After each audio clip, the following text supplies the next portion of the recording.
Picture this, a 75-acre private island, a paradise in the Caribbean, bought for a cool $8 million. But what if that paradise was just a cover for something truly, truly dark? Today, we're going to unpack one of the biggest, most tangled scandals in modern American history, the Epstein Files. So, this island was called Little St. James, and on the surface, it was literally heaven on earth. I mean, think beautiful beaches, lush greenery, this huge palace-like mansion, luxury villas for guests, pools, a gym, even its own helipad. It was built to be an exclusive playground for the world's most rich and powerful people. Yeah, because under that shiny, luxurious surface, there was this horrifying secret. The people who lived nearby, the locals, they knew something was wrong. They had their own name for it, and for good reason.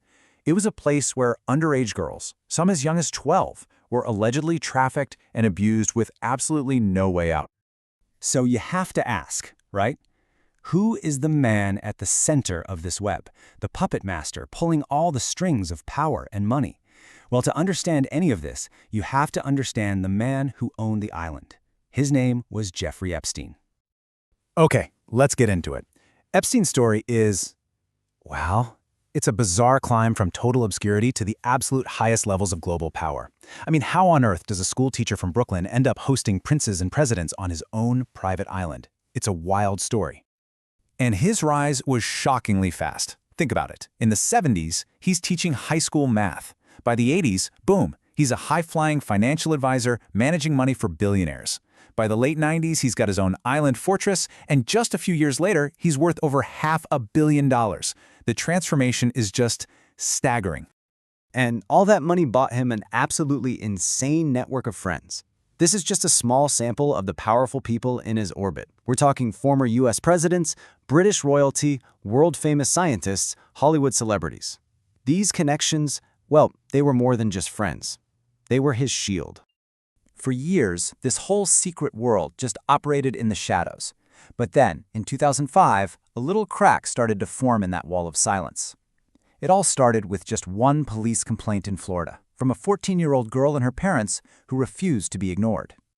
What investigators started to uncover was just horrifying. This wasn't some random thing. It was a highly organized, systematic operation. He had set up a twisted kind of pyramid scheme of abuse, paying victims to bring in their friends, their classmates, ensuring a constant, horrifying supply of new, younger girls. And once they started looking, the chain of victims just kept growing and growing. Police would talk to one girl, and she would lead them to two more. Within just a few months, the local Palm Beach police had identified 36 different victims. 36, all minors. And they knew, even then, this was just the tip of the iceberg. The evidence was absolutely overwhelming. Now, this is where the story gets really maddening. You've got the FBI who built this massive case. They had a 53-page report ready to go, recommending charges for international sex trafficking, a huge deal. But behind closed doors, a federal attorney named Alexander Acosta cooked up this secret, sealed plea deal that shut the whole thing down. His excuse later?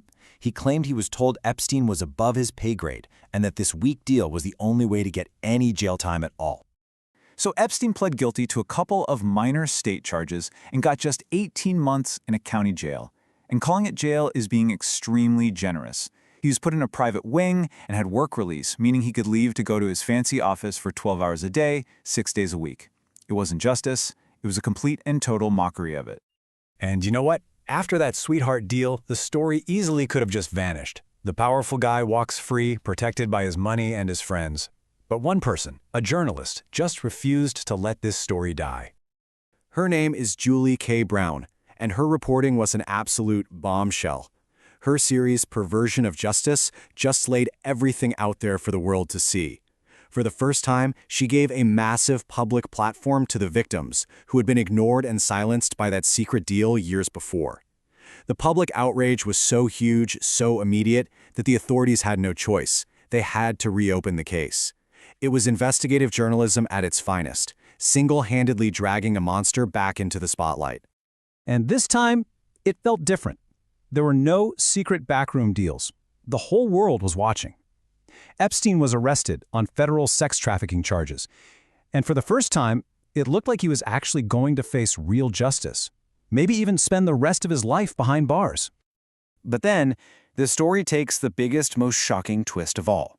Just over a month after his arrest, on August 10, 2019, Jeffrey Epstein was found dead in his jail cell.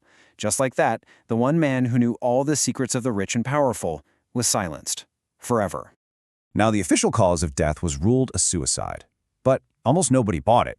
I mean, you can't really blame them, right? How does the most high-profile, most protected inmate in the entire country, a man holding secrets that could bring down powerful people all over the world, just die so conveniently? The public's distrust was instant and overwhelming. And this phrase just exploded. It went viral. It became a meme, sure, but it was more than that. It became a slogan, a kind of shorthand for the widespread belief that Epstein was murdered to protect all the powerful people he knew.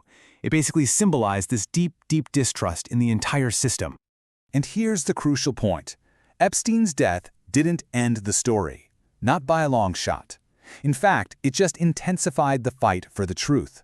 The public started demanding answers. Who was on his client list? Who flew on his private jet, the Lolita Express? Who visited that island? This whole thing became intensely political. Before an election, there were these big promises to declassify everything, release all the files. But afterward, the story completely changed. That client list that was promised suddenly doesn't exist. The whole thing gets dismissed as a hoax. And this kind of reversal, well, it only made people even more suspicious. But people didn't give up. The public and congressional pressure just kept building and building, until finally a bipartisan bill forced the Department of Justice to release some of the documents. Everyone was waiting, holding their breath, thinking, okay, finally, here comes the truth. But what we got was a far, far cry from the whole story. And this just perfectly illustrates the problem. Sure, we have thousands of pages now, but they're covered in thick black lines. Names, dates, entire paragraphs, just gone. And on top of that, over 1 million more documents are still completely sealed, hidden from view. It feels like a calculated game of hide and seek, designed to reveal as little as humanly possible. The truth is in those files, but it's being deliberately kept from us. Which leaves us all with this one giant, lingering question. After all the investigations, all the reporting, all the public outrage, the most important information is still locked away. The scandal isn't just about what one evil man did. It's about the powerful, invisible network that allowed him to do it, and maybe, just maybe, is still being protected to this very day.